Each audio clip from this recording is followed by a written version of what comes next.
Hey, what's going on there, subscribers, and to my PTSD buddies?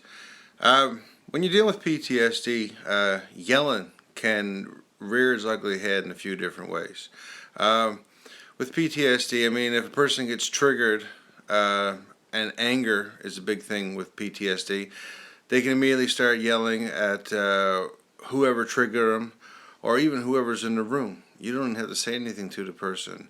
Once they're triggered, it could be like a fire hose, man, and it just shoots around and everybody gets wet, right? A person with PTSD can just lose it and take their anger out on anyone in the room, right? But I know me, and I know a lot of other people with PTSD.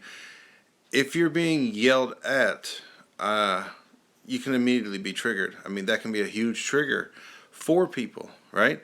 So it's a weird thing. I mean, you can yell once a person is triggered, right? Or once a person who has PTSD is triggered, they can start yelling. Or yelling can cause a person to be triggered. It can spread. I know me, if someone starts yelling at me, I don't even hear what they're saying. All I know is I think about that they're yelling at me and I can't believe they're yelling at me, and all I want to do is probably push them or smack them or something like that, right? So when you're dealing with someone with PTSD, uh, as hard as it might be, sometimes you gotta keep you cool.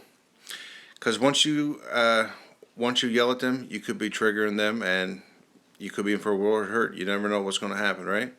So just something to keep in mind with PTSD. All right, keep in control of our anger. If you're dealing with anger issues with PTSD, it's one of the biggest battles you're going to have, right?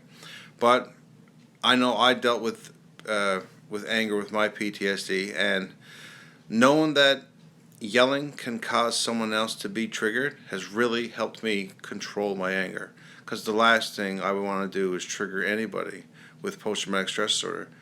Dealing with PTSD, I know what it's like to be triggered, so I do my best to control my anger. Anyway, leave a comment below, or if you like this video, and let me know what you think. Because yelling with PTSD is it's definitely a way to trigger others. All right, cheers, everybody.